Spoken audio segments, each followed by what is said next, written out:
Hey, Ronnie here from Four Wheeling in Western Australia. In this video, I'm going to give you 6 different ways or options of how to improve your skills for off-roading and four-wheel driving.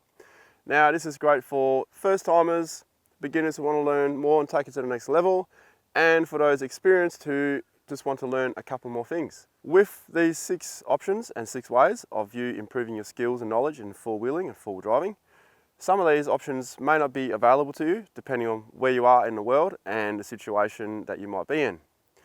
So, I'm going to cover them all briefly and tell you all the pros and cons, and everything here is pretty much just my opinion from my experience, and let's get straight into it in no particular order. We'll start with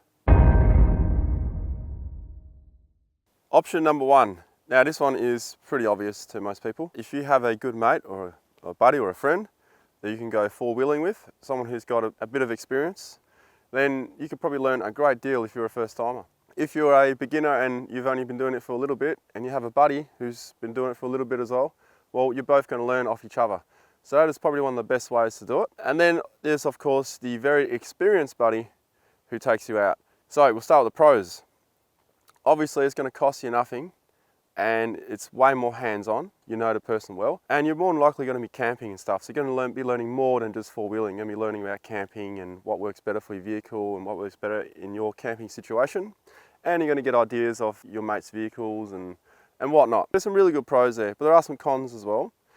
Then the cons are, well look, it's only really a con if you don't have much experience at all and you're learning everything from this person.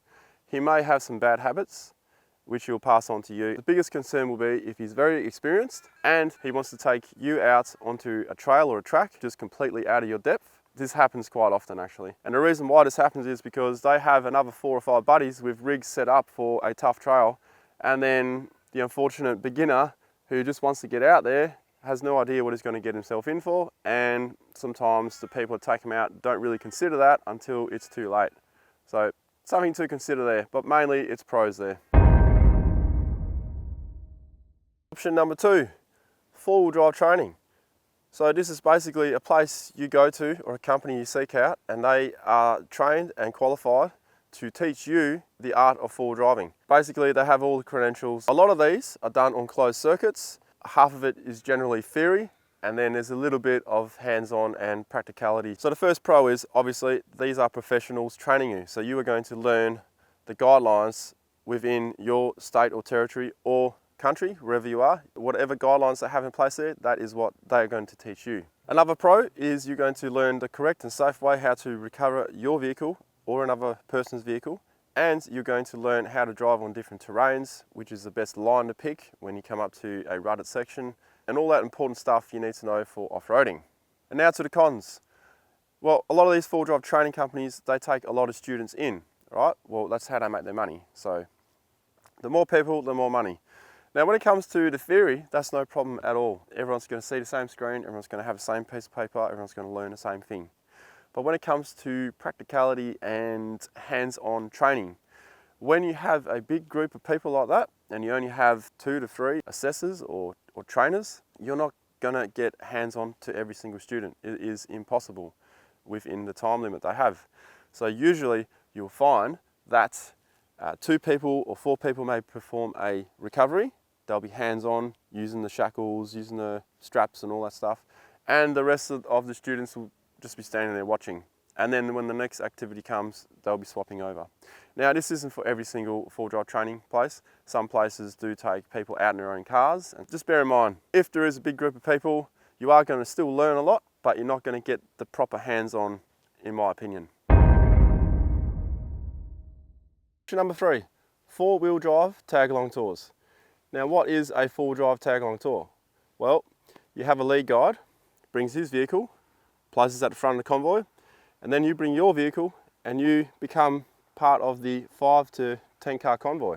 The lead guide will then take you around the bush, show you all the points of interest, help you out should there be any problems, and guide you along the way.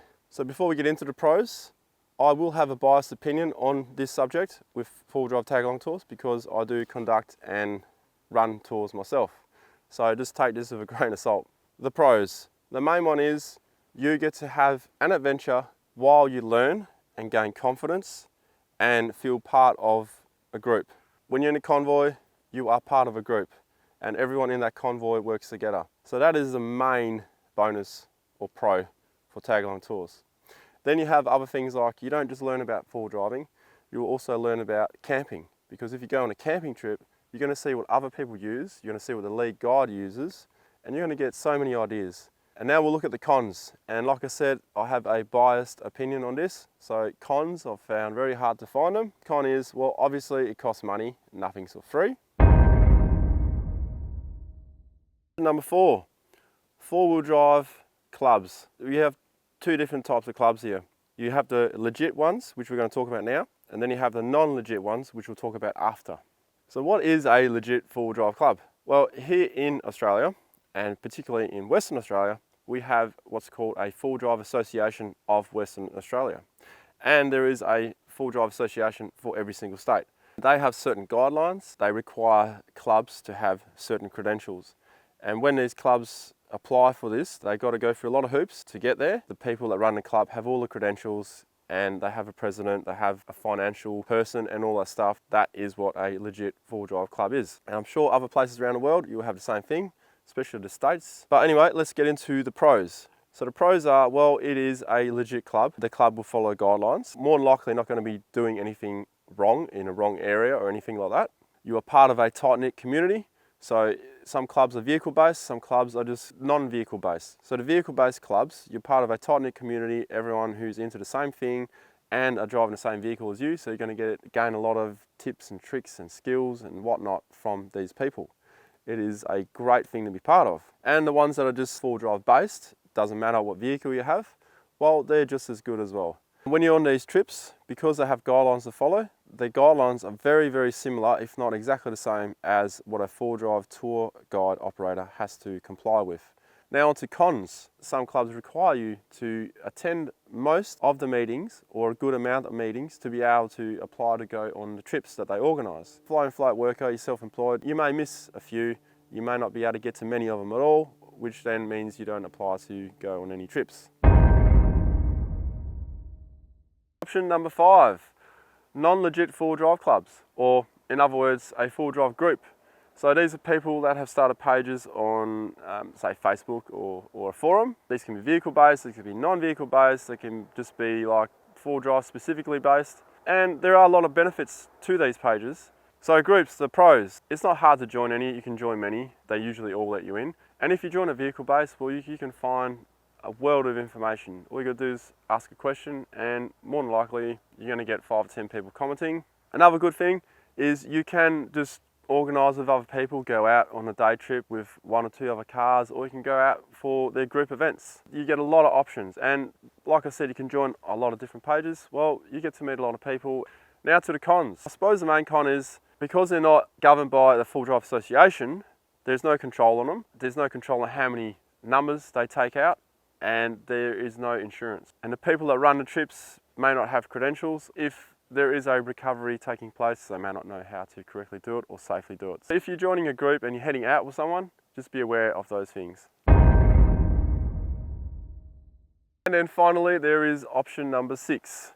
And option number 6 should be used with all the other 5. It is do it yourself. Research four-wheel driving. You can look at YouTube videos like mine or other people's. You can look at our website or other people's websites, and you're going to pick up bits and bobs from all these places and you're going to gain more knowledge. Now, of course, this isn't hands-on, but that's why I'm saying use it with the other options you have. But also part of option 6 is get out there yourself. None of the others are available for you. Well, how else are you going to do it? Arm yourself with the information in your head and then get out there. There's also books you can buy. If I buy a new book or a book I haven't seen before, I will learn something from that book. I don't know everything.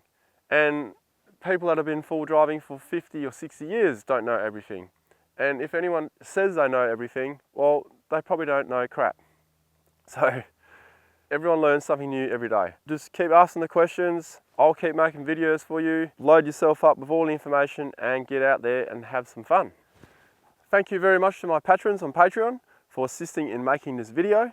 If you'd like to be part of this, you can go to patreon.com/Ronnie Dahl. please do subscribe, and thank you very much for watching. See ya.